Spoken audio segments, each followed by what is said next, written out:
So I want to go over 3 new players who have recently been signed by the Packers in the past day or so. They are 3 of the 14 players who tried out on Friday and Saturday for rookie minicamp. I'll also touch on a few different takeaways from rookie minicamp. I watched through every single rookie, their sort of interview, which is interesting. You sort of get to know a little bit about more about them.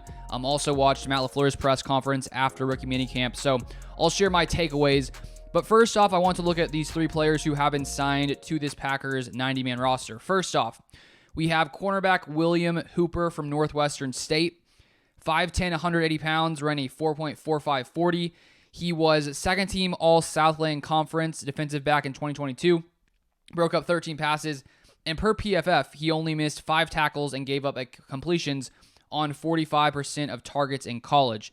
And in a article on Northwestern State's official site, he said the Packers, like how I play off coverage, how I tackle, and what I can bring on special teams. So there's already a ton of other defensive backs on this Packers roster, and so he'll be another cornerback added to the mix. And when you are one of these guys who are maybe trying to work your way up the up the roster, up the depth chart, he's probably going to need to try to come in and make a big impact on special teams.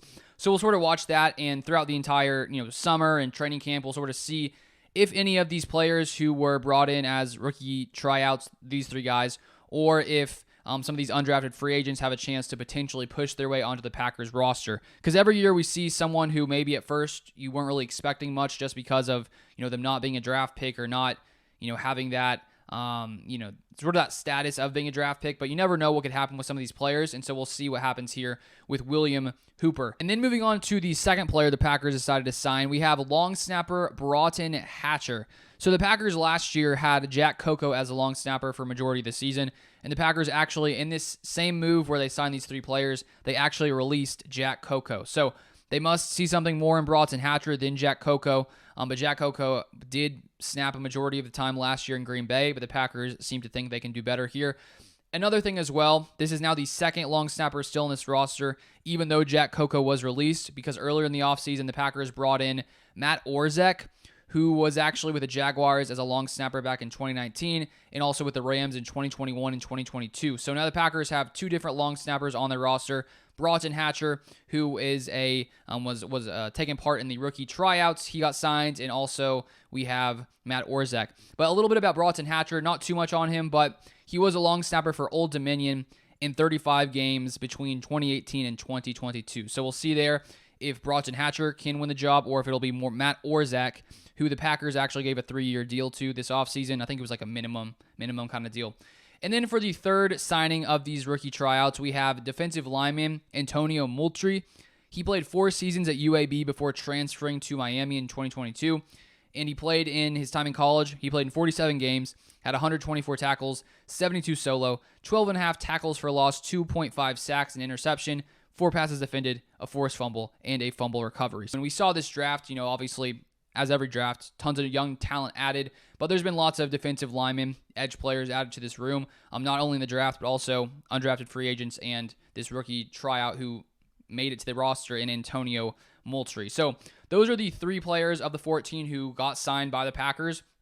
And now just a little bit of a recap of the Packer rookie minicamp. It took place, as I said, on Friday and Saturday. And of course, all these rookies just got signed to this roster. They just came here into Green Bay, and you can watch all of those different interviews they did, and you can sort of see how they felt about coming into Green Bay and sort of how it felt the moment they saw Lambeau Field, those kinds of things. And those interviews are fun to watch because you get to sort of see the personality of these players who are just fresh in the NFL, just a few days.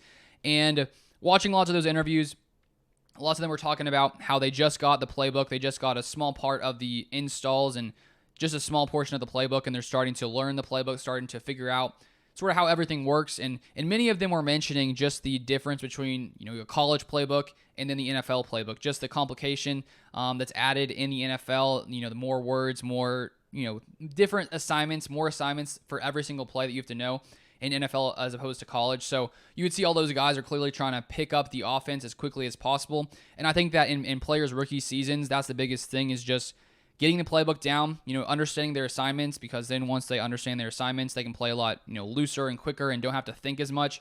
And I think that's why as players enter, year 2, year 3, year 4, they're just thinking less because they already know exactly what their assignment is. Then they can just sort of execute it. So these rookies are in that stage where they're starting to get the offense down or defense down, depending on obviously their position, and trying to learn as quickly as they can. And so Matt LaFleur in his press conference talked about how the first couple of days is just about trying to sort of see what these guys have. It's the first time they're actually seeing them on the field. I don't think they didn't participate in full pads. It was lots of some walkthroughs, but also Matt LaFleur said each day on Friday and Saturday they took part in like 11 on 11s, and so they got to sort of see a little bit of what these guys have to offer. But obviously it's just the first day or first couple of days, so they're just sort of getting a new idea of all these players added here in Green Bay.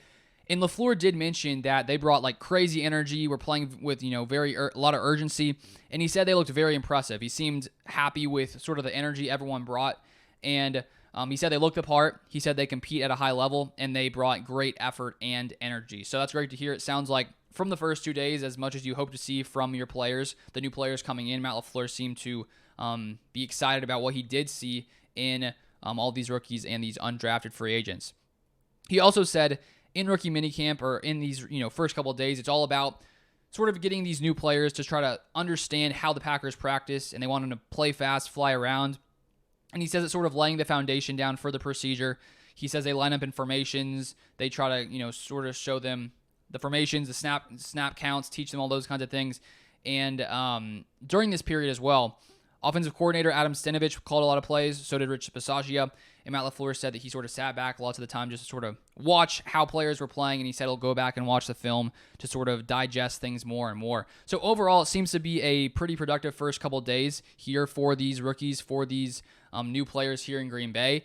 And we'll see as the weeks go by, as the other veterans get in here, we'll get to see more and more of how this team is going to start meshing together, because that's the biggest question is with all the veterans gone here in Green Bay, Mercedes Lewis, Randall Cobb, Alan Lazard, Robert Tonyan, Aaron Rodgers, of course, being the biggest one.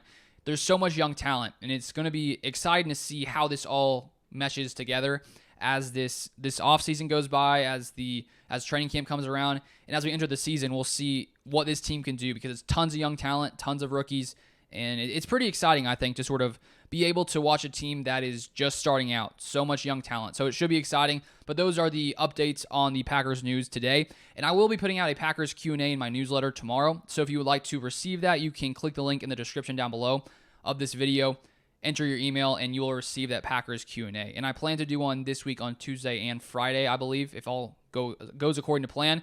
And if you want to ask a question, I put out in my community tab, drop your Packers questions down below, so you can drop your questions there if you would like me to answer some of those, but that should come out tomorrow at some point and probably Friday. So stay tuned for that, but thank you so much for watching. I appreciate you guys as always, and I'll see you guys next time.